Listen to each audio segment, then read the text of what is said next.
안녕하세요. 배움과 사색의 누리 월인TV 월인 최시선입니다. 올해는 광복 78주년입니다. 그래서 월인TV에서는 광복 78주년에 생각하는 우리나라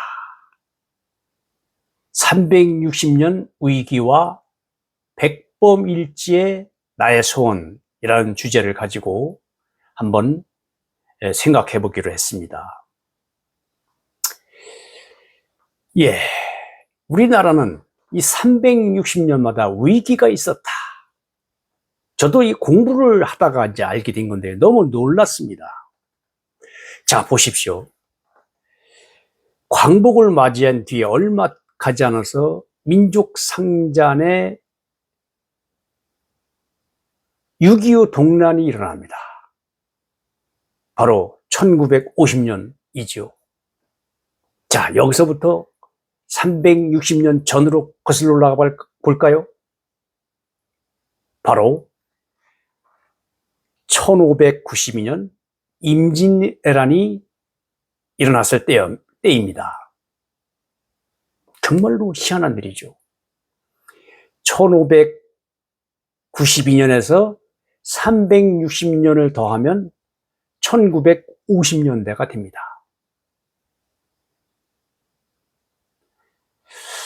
자, 그리고 1592년에 임진왜란이 일어났죠. 그 전으로도 거슬러 올라가 볼까요? 바로 몽골의 침략이 있었습니다. 이게 고려 고종 1232년도입니다. 아주 온 국토를 쑥대밭으로 만드는 그런 아주 참혹한 전쟁이었죠. 뭐 자세한 이야기야 역사에서 다 아시겠지만은 저는 이런 사실을 보고 정말 놀랍다는 그런 말씀을 드리지 않을 수가 없습니다.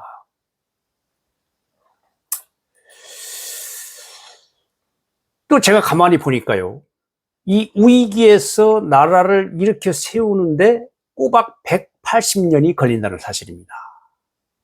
저는 이것을 180년 법칙이라고 부르고 있는데요. 자, 제가 표를 하나 만들었습니다. 우리 민족이 걸어온 길. 자, 보십시오. 방금 설명드린 1950년대 6.25 전쟁이 일어나죠.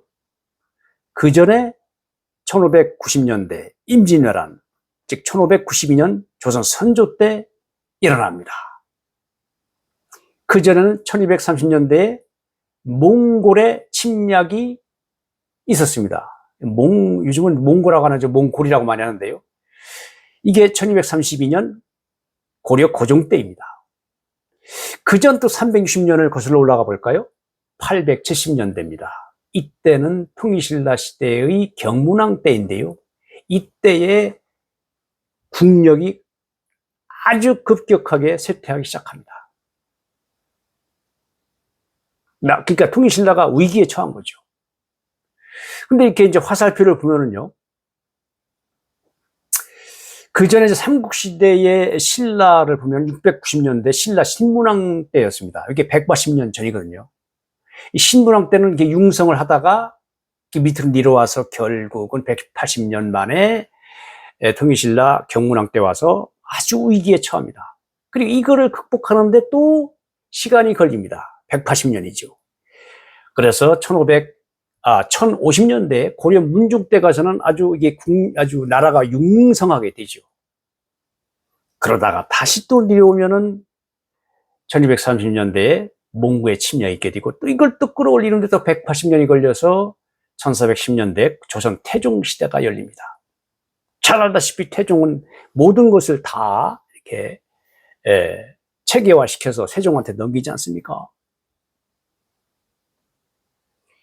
그리고 이제 그것이 계속 내려와서 임진왜란을 맞이하고요.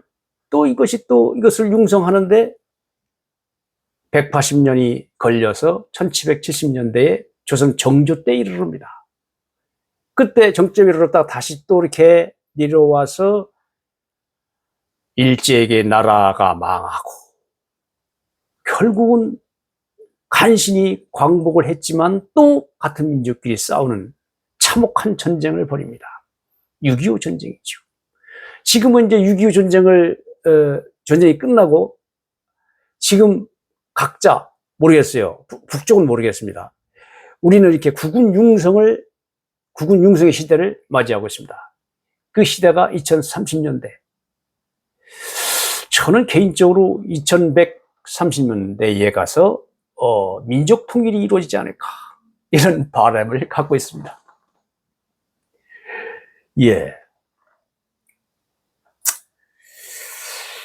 예, 백범일치.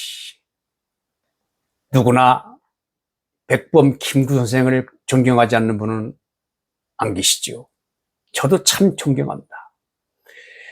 저는 이분이 1947년도 귀국해서죠. 귀국해서 국사원이라는 곳에서 초판본을 이렇게 냈는데요. 초판본. 이 책을 간신히 샀습니다. 사가지고 읽고 있는 중인데요. 다 읽지 못했습니다. 그러니까 누런 중입니다. 이렇게 누런 중이죠.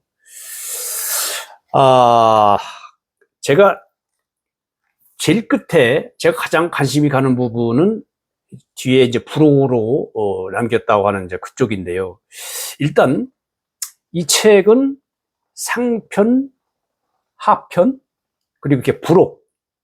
부록이란 말은 없지만은요. 이렇게 세 파트로 이렇게 나눠져 있는데요.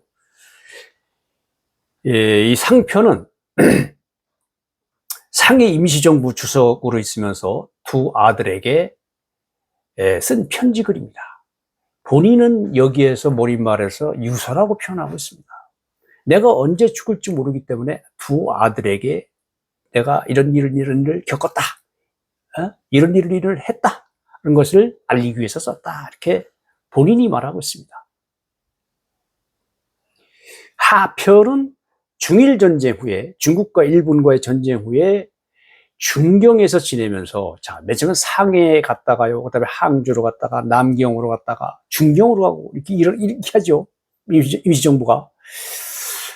중경에서 지내면서 쓴 민족 독립운동에 대한 경륜과 소회를 적어 놓았습니다.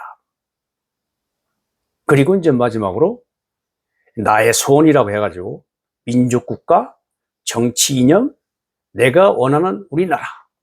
이렇게 세 부분으로 나누어서 글을 쓰고 있습니다.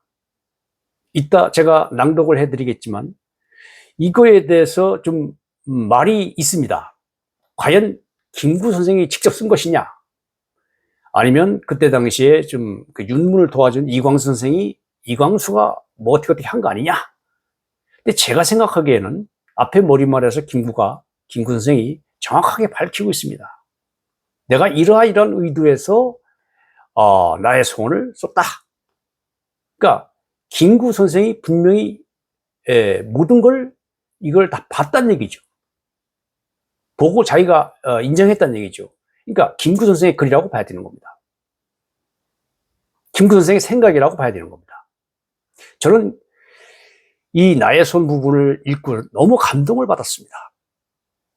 그래서 다는 제가 낭독을 못 해드리고 마지막 내가 원하는 우리나라 뭐 교과서에도 나왔었죠. 이걸 한번 이따 읽겠습니다.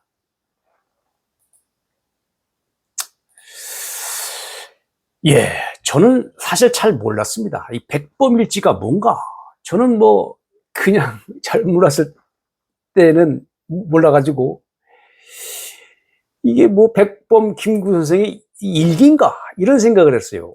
근데 제가 너무 무지했죠. 한자부터 다릅니다.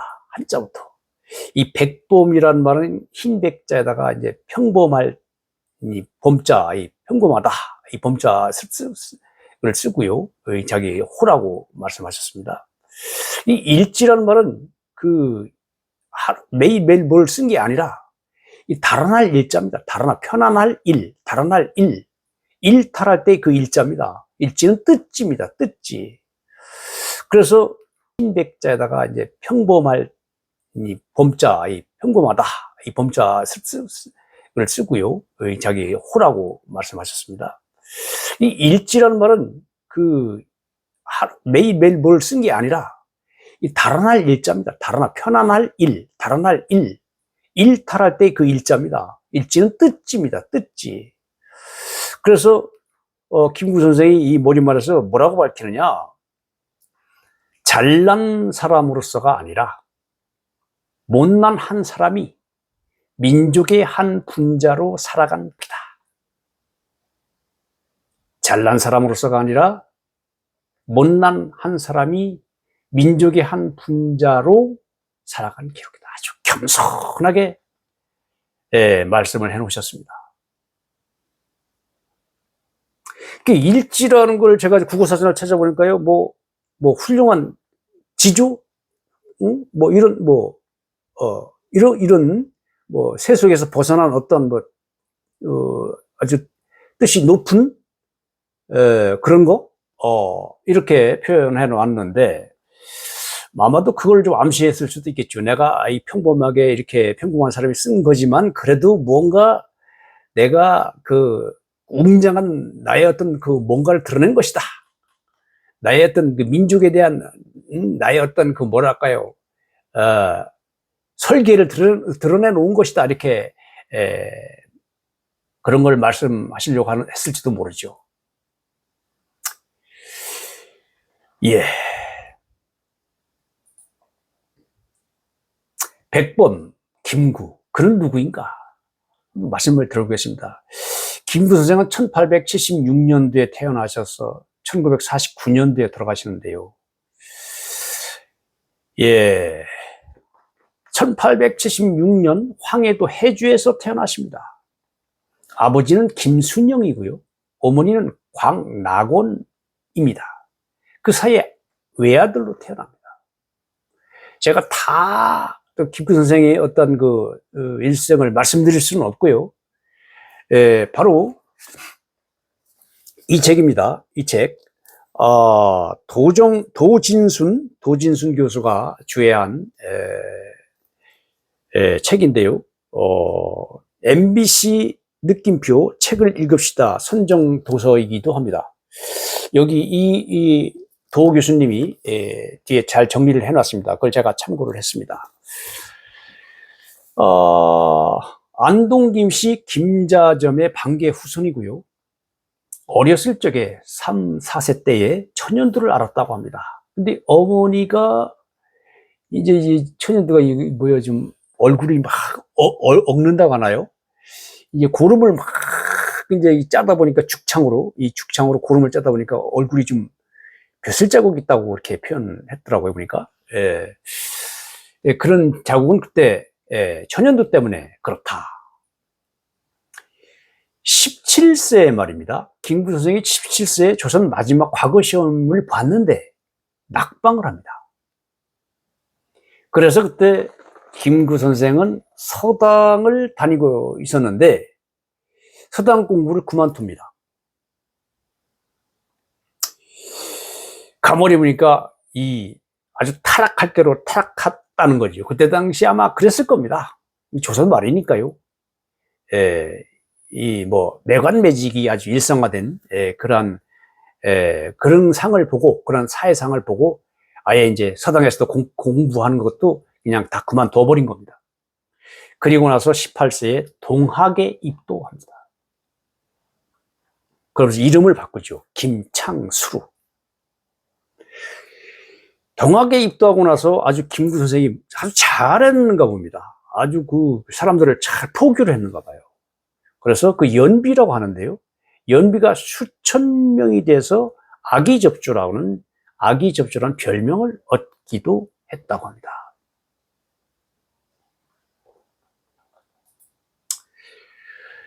그러다가 1898년 23세에 공주 마곡사로 출가를 합니다. 이제 승려가 되는 거죠. 이때가 늦가을이었다고 합니다. 근데 사실 김구 선생이 그때가 민비 시해 사건이 일어났을 때입니다. 그래서 이 징계를 한 나머지 이 황해도에서 일본군 장교를 죽였는가 봐요. 그래서 그것이 이제 문제가 돼가지고 감옥에 들어갔다가 옮기고 해서 어디까지 왔는지 정확하게 제가 모르겠는데, 근데 이제 그 감옥에서 탈옥을 한 겁니다. 탈옥 얘기도 재밌게 지금 써놨습니다. 뭘 어떻게 이렇게 이제 간수한테 뭐 이렇게 줬더니 이렇게 했다. 근데 대신 또 그 부모님이 그 감옥에 들어갔다는 거예요. 이게 이제 나오니까. 그래서 이제 어쨌든 간에 이제 탈옥을 해서 탈옥을 하는데 교수형에 처해진다고 뭐 이렇게까지 얘기했다는데, 고종 황제가 그거를 결재를 보류했다는 거죠. 그래서 나중에 고국에 들어오셔가지고 이 고종 황제의 이제 무덤에 가가지고 이렇게 고맙다고 이렇게 인사도 하고 이제 그런 이야기도 있는데요. 24세에 금강산으로 공부하러 간다고 마곡사를 떠납니다. 44세 때에 1919년도죠. 3.1운동 후 상해로 망명하고 경무국장이 됩니다. 53세, 즉 1928년에 백범일지 상권을 집필하기 시작해서 이듬해 탈고를 합니다. 56세, 1931년에 가가지고 일본 사람을 암살할 목적으로 한인 애국단을 창단합니다. 1932년 57세죠. 이때 큰 일이 벌어지죠. 바로 이봉창 의사, 많이 들어보셨죠? 이봉창 의사가 일황 히로히토에게 수류탄을 던집니다. 그런데 실패하죠. 한편 상해 홍구공원, 저도 갔다 와봤는데요. 홍구공원에서 윤봉길 의사가 그 일황 생일 경축식장에 폭탄을 던지죠. 도시락 폭탄이라고 많이 하죠. 폭탄을 던져가지고 시라카와 대장 등을 그 자리에서 죽게 만듭니다. 자, 이 일로 해서 김구 선생은 신변의 위협을 느끼죠. 그래서 결국은 상해에서 항주로 임시정부를 옮기게 됩니다.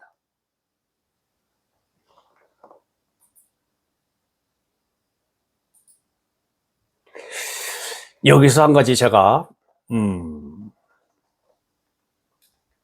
백범 김구 선생이 환갑을 맞이해서 썼다는 이순신 장군이 쓴 진중음 시를 한번 좀 말씀드리겠습니다. 백범 선생은 이순신 장군이 쓴 진중음 시 중에서 이 글귀를 참 좋아했다고 합니다.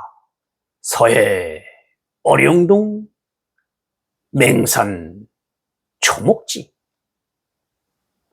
서해 어령동 맹산 초목지. 자, 풀이하면 그렇습니다. 서해, 맹사한다는 뜻이죠. 바다에 맹세하노니 어룡, 물고기와 용이 감동하고, 맹산, 산에 맹세하노니 초목, 풀과 나무가 나를 알아주는구나.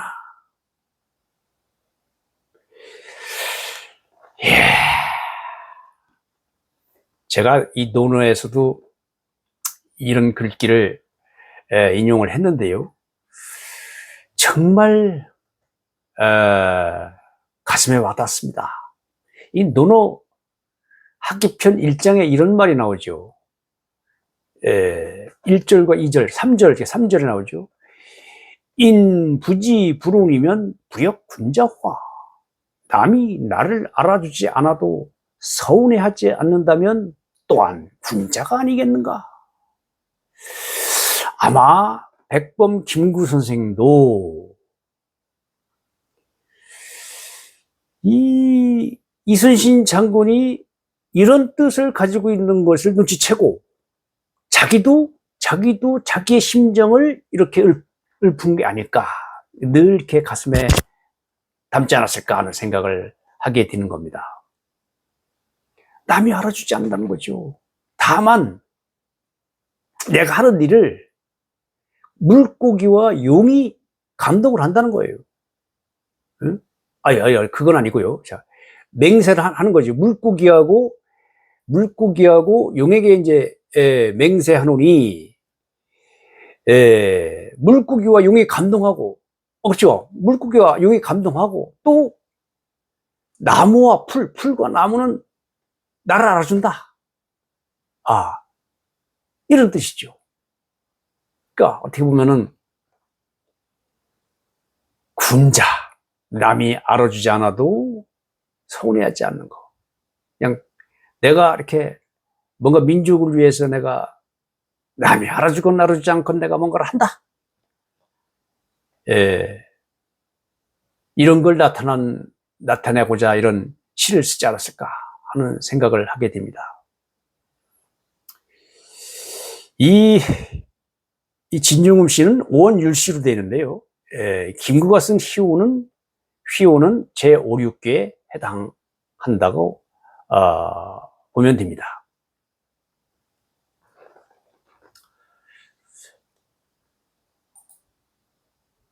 자, 62세가 되면요, 1937년이 되면은 중일전쟁으로 중국 전역이 아주 굉장히 힘들어지죠. 남경이 폭격되고 그럽니다. 그래서 남경을 떠날 수밖에 없었습니다. 그러니까 68세에 가서는 1943년이죠. 3월에 임시정부 중경에서 3.1운동 24주년 기념식을 거행합니다. 이제 임시정부가 중경으로 이제 갔는데 충칭이라고 하죠. 거기서 3.1운동 24주년 기념식을 거행합니다. 이제 드디어 1945년 조국은 광복을 맞이하고 그때가 70세였습니다. 고국으로 돌아오죠. 12월 서울 운동장에서 성대한 임시정부 환영회가 개최됩니다. 1947년 72세, 바로 이 책이죠. 백범일지 초판본, 국사원본이라고 합니다. 이거를 발행하게 되죠. 1949년 74세에 6월 26일 경교장에서 육군 소위 안두희 총에 맞아서 운명을 맞이하십니다. 7월 5일 국민장을 거행하죠.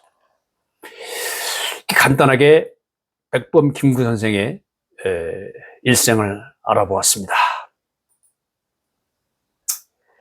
이어서 백범일지에 실려있는 사진을 한번 보여드리겠습니다.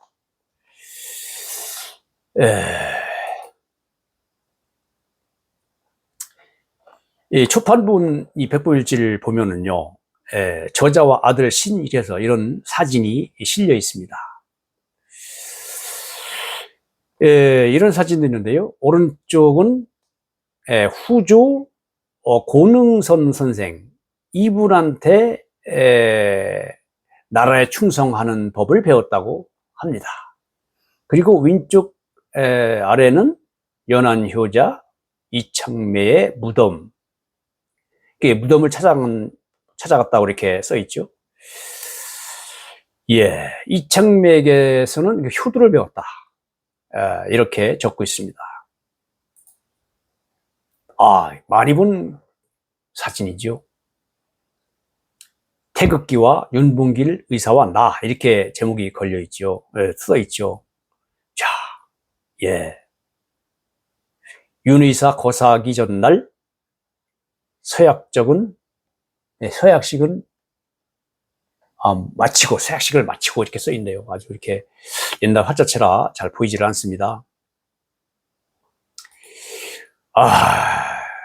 상해 임시정부에 있을 때 김구 선생의 모습입니다. 광복절이기 때문에 더 이런 모습이 정말 그냥 아주 절절하게 다가옵니다.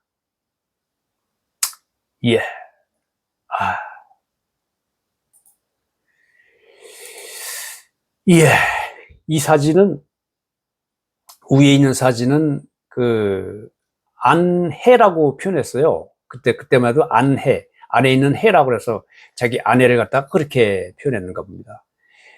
예, 위 사진은 어머니 묘고요. 왼쪽에 이 밑에 왼쪽에 있는 건 체줄래 무덤 이렇게 써 있죠. 이때는 이렇게 한글로 이렇게 썼는가 봅니다. 이렇게 정말 나는 정말 한글을 사랑하는 사람으로서 김구 선생의 이러한 그 한글 표기가 정말 너무 멋져 보입니다. 더 그래서 저는 김구 선생을 존경하는지도 모르겠습니다. 체줄래 무덤 이렇게 돼 있죠. 바로 김구 선생의 아내입니다.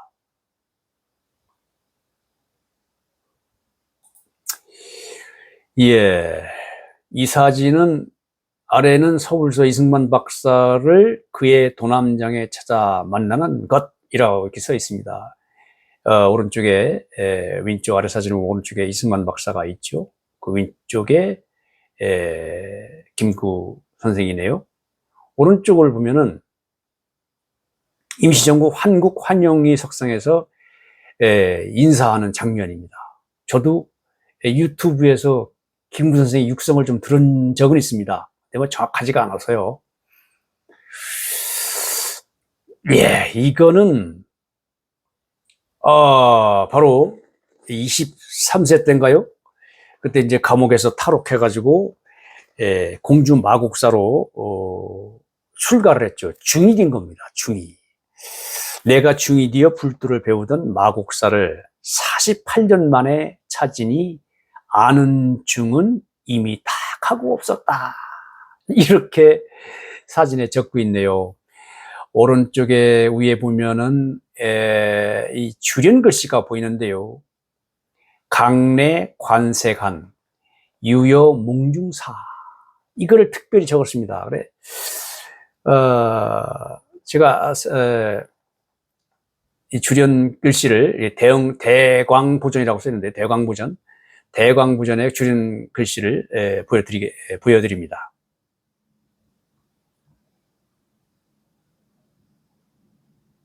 예. 그 대광 그 줄연 글씨를 보면은 아주 의미가 대단하죠. 그 중에 이제 여기 강내 관세간 이건 뭡니까? 물러나와서 이렇게 세상을 관찰해 보니까 모두 다 꿈속의 일 같더라. 이런 표현입니다. 이제 그것만 딱 꼬집어서 이제 이렇게 사진에다 넣어놨는데요. 아마도 자기의 그 이제까지의 48년이죠. 48년 그 독립운동을 하면서 그 했던 것이 이 글귀와 딱 맞아 떨어졌다고 이제 본인은 생각한 것 같습니다. 물러나와 세상을 다시, 고국을 다시 보니 모두 다 꿈속의 일 같구나. 예.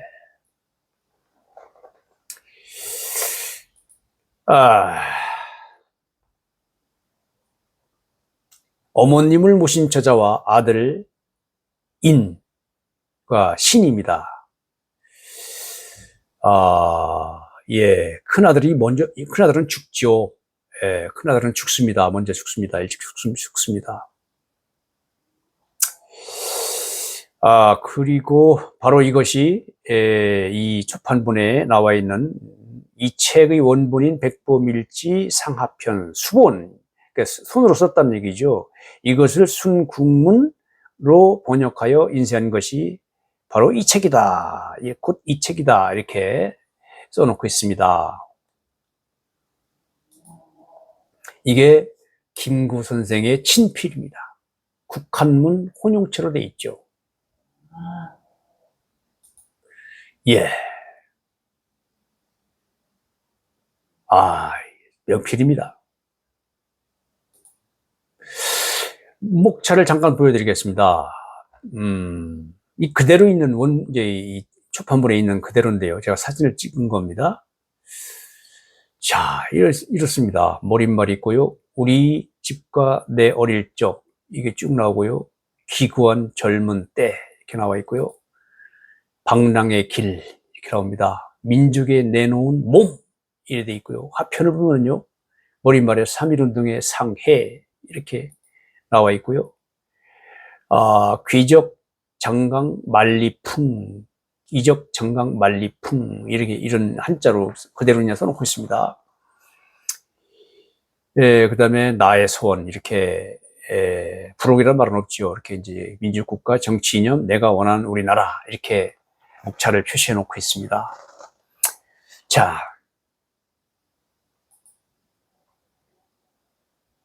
저자의 말들이 이렇게 쭉 있고요.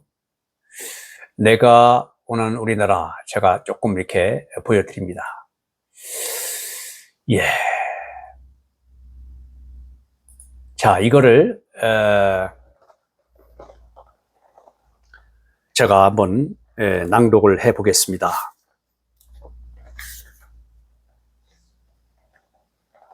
잠깐 물 좀 먹겠습니다.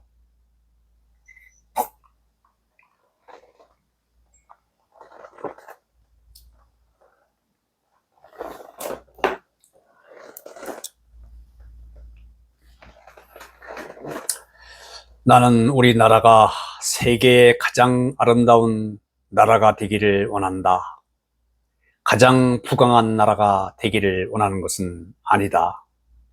내가 남의 침략에 가슴이 아팠으니 내 나라가 남을 침략하는 것을 원치 아니한다.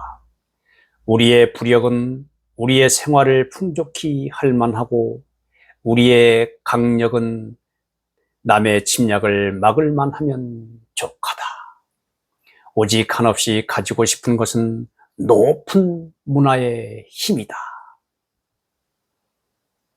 문화의 힘은 우리 자신을 행복하게 하고 나아가서 남에게 행복을 주겠기 때문이다. 지금 인류에게 부족한 것은 무력도 아니요 경제력도 아니다. 자연과학의 힘은 아무리 많아도 좋으나 인류 전체로 보면 현재의 자연과학만 가지고 또 편안히 살아가기에 넉넉하다. 인류가 현재 불행한 근본 이유는 인의가 부족하고 자비가 부족하고 사랑이 부족함 때문이다. 이 마음만 발달이 되면 현재의 물질력으로 20억이 다 편안히 살아갈 수 있을 것이다. 인류의 이 정신을 배양하는 것은 오직 문화다. 나는 우리나라가 남의 것을 모방하는 나라가 되지 말고 이러한 높고 새로운 문화의 근원이 되고 목표가 되고 모범이 되기를 원한다. 그래서 진정한 세계의 평화가 우리 나라에서 우리나라로 말미암아서 세계에 실현되기를 원한다. 홍익인간이라는 우리 국조 단군의 이상이 이것이라고 믿는다. 우리 민족의 재주와 정신과 과거의 단련이 이 사명을 말하기에 넉넉하고 우리 국토의 위치와 기타의 지리적 조건이 그러하며 또 1차, 2차의 세계대전을 치른 인류의 요구가 그러하며 이러한 시대에 새로 나라를 고쳐 세우는 우리의 탄 시기가 그러하다고 믿는다. 우리 민족이 주연 배우로 세계의 무대에 등장할 날이 눈앞에 보이지 아니하는가? 이 일을 하기 위하여 우리가 할 일은 사상의 자유를 확보하는 정치 양식의 건립과 국민교육의 완비다. 내가 위에서 자유의 나라를 강조하고 교육의 중요성을 말하는 것이 이 때문이다. 최고 문화 건설의 사명을 다할 민족은 이러니 폐지하면 이게 논어 위정편 제2장에 나오는 말이죠. 이러니 한마디로 말하면 이런 뜻입니다. 모두 성인을 만드는 데 있다. 대한 사람이라면 간대마다 신용을 받고 대접을 받아야 한다.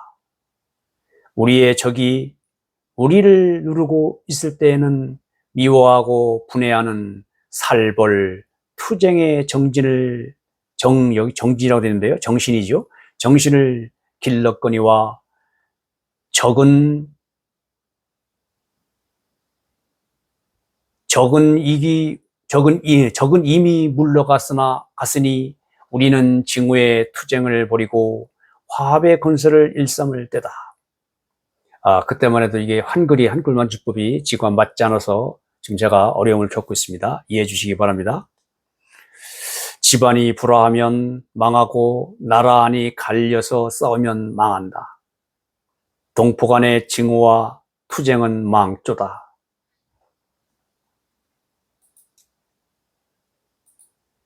우리의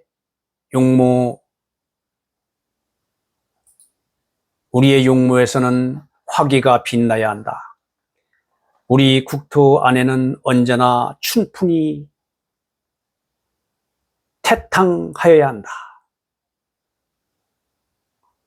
이것은 우리 국민 각자가 한 번 마음을 고쳐먹음으로 되고 그러한 정신의 교육으로 영속될 것이다.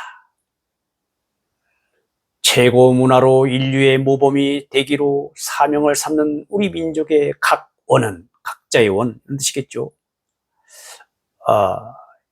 그렇게도, 깨달은 원활이라고, 여기 아직 한자가 좀 없으니까요, 지금. 각원은 이기적 개인주의자에서는 안 된다. 우리는 개인의 자유를 극도로 주장하되, 그것은 저 짐승들과 같이 저마다 저 배를 채우기에 쓰는 자유가 아니요. 제 가족을, 제 이웃을, 제 국민을 잘 살게 하기에 쓰이는 자유다. 여기 시온이 써 있는데요. 쓰이는 자유라겠죠. 공원의 꽃을 꺾는 자유가 아니라 공원의 꽃을 심는 자유다. 우리는 남의 것을 빼앗거나 남의 덕을 입으려마는 사람이 아니라 가족에게, 이웃에게, 동포에게 주는 것으로 낙을 삼는 사람이다. 우리말에 이른바 선비요 점잖은 사람이다. 그러므로 우리는 게으르지 아니하고 부지런하다. 사랑하는 처자를 가진 가정은 부지런할 수밖에 없다. 한없이 주기 위함이다. 힘드는 일은 내가 앞서 하니 사랑하는 동포를 아끼며 즐거운 것은 남에게 권하니 사랑하는 자를 위하기 때문이다. 우리 조상네가 좋아하던 인우지덕이란 것이다. 인우지덕, 인하고 후한 그런 덕을 말하죠. 이러함으로 우리나라의 산에는 살림이 무성하고 들에는 오곡백과가 풍성하여라고 말해도 되겠네요. 풍등하며 촌락과 도시는 깨끗하고 풍성하고 화평할 것이다. 그러나 우리 동포 즉 대한 사람은 남자나 여자나 얼굴에는 항상 화기가 있고 몸에서는 덕의 향기를 발할 것이다. 이러한 나라는 할래야 불행할 수가 없고 망하려 하여도 망할 수 없는 것이다. 민족의 행복은 결코 계급투쟁에서 오는 것도 아니오. 개인의 행복이 이기심에서 오는 것이 아니다. 계급투쟁은 끝없는 계급투쟁을 낳아서 국토에 피가 마를 날이 없고 내가 이기심으로 남을 해하면 천하가 이기심으로 나를 해할 것이니 이것은 조금 얻고 많이 빼앗기는 법이다. 일본의 이번 당한 보복은 국제적 민족적으로도 그러함을 증명하는 가장 좋은 실패다. 일본이 2차 대전에 이제 패한 걸 말하는 거겠죠.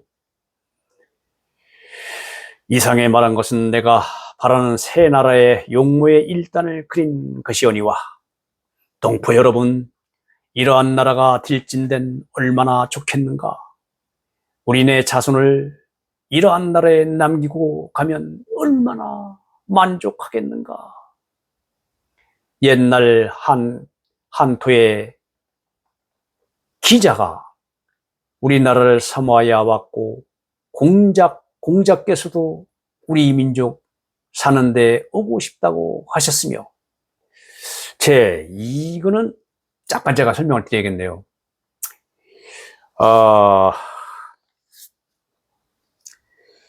논어 자한편 13장에 보면은요, 이런 말이 나옵니다. 공자가 이게 참 천하를 이렇게 주유를 해도 자기 뜻이 이루어지지 않으니까, 아이고 저기 동쪽에 오랑캐 나라 구이라는 그 9개 오랑캐 나라죠. 구에 가서 살아야겠구나 이렇게 얘기를 합니다. 그러니까 제자가 아니 거기 가면 굉장히 누추할 텐데 어떻게 사시려고 합니까? 그러니까 공자가 뭐라고 하냐면요, 군자 거지 하루지유 이렇게 말을 합니다. 군자가 가서 사는데 무슨 그 누추함이 있겠는가? 이렇게 이제 대답하는 그 논어의 자한편 13장에 나오는 글귀가 있거든요. 아마도 이 김구 선생은 이 논어의 글귀를 염두에 두고 이런 글을 쓰지 않으셨을까? 이런 생각을 저 개인적으로 합니다. 계속 읽겠습니다.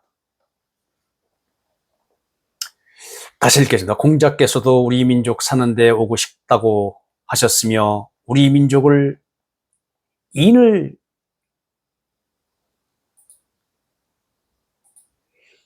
좋아하는 민족이라 하였으니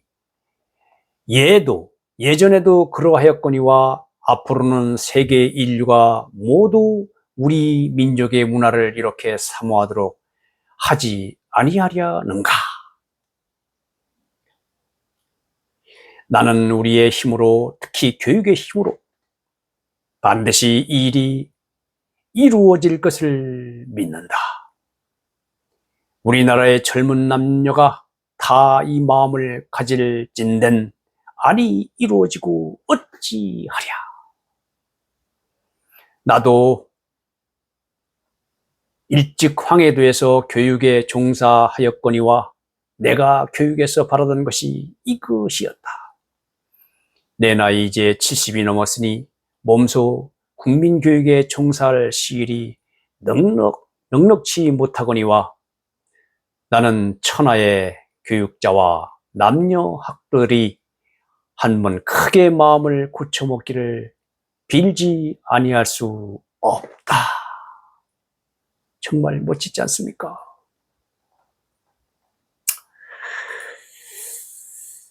예. 아까 제가 조금 말씀을 드렸는데요. 백범이 출가한 그 마곡사 대적광전 주행글귀를 제가 한번 소개해 드리겠습니다. 정극광 통달, 청정이 극에 이르면 광명이 걸림없으니 적조 함허공, 온 허공을 머금고 고요히 비출 뿐이라. 강내 관세간, 물러나와 세상일을 돌아보니 유여 몽중사, 모두가 마치 꿈속의 일 같네. 수견 재근동, 비록 육군이 유혹을 만날지라도, 육군이라는 건 안이비설신이를 말합니다. 눈, 귀, 코, 혀, 그 다음에 몸 뜻, 이것이요. 안이비설신의. 비록 육군이 유혹을 만날지라도 이 일을 기추 한 마음을 지킴으로써 단번에 뽑아버릴지어다. 이 중에서 바로 백범 김구 선생은 세 번째, 네 번째 그 글귀를 아주 아까 사진에 이렇게 뽑아서 적어 놓으셨죠.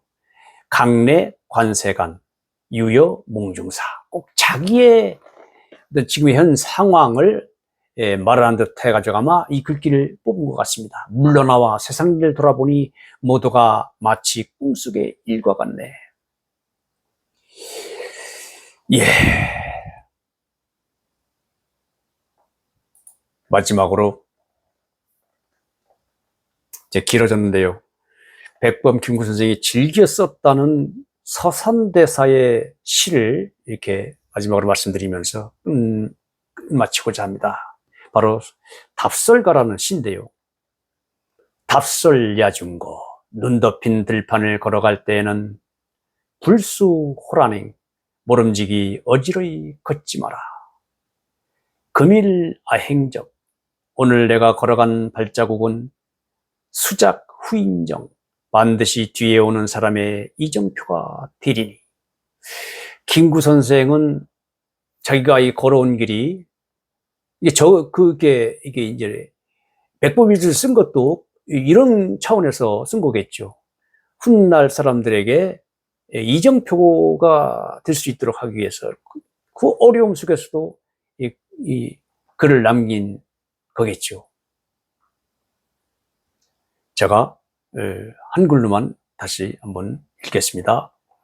눈 덮인 들판을 걸어갈 때에는 모름지기 어지러이 걷지 마라. 오늘 내가 걸어간 발자국은 반드시 뒤에 오는 사람의 이정표가 되리니. 예, 광복 78주년 광복절의 즈음에서 우리나라를 생각해 봤습니다. 우리가 어지럽게 걸으면 뒤에 우리 후손들도 더 어지러워지겠죠. 우리가 똑바로 걸으면 뒤에 오는 후손들도 똑바로 걸어가게 될 것입니다. 왜냐하면 우리가 이 걸어가는 길이 하나하나 이정표가 되기 때문이겠죠. 들어주셔서 고맙습니다. 어린TV 최시선입니다.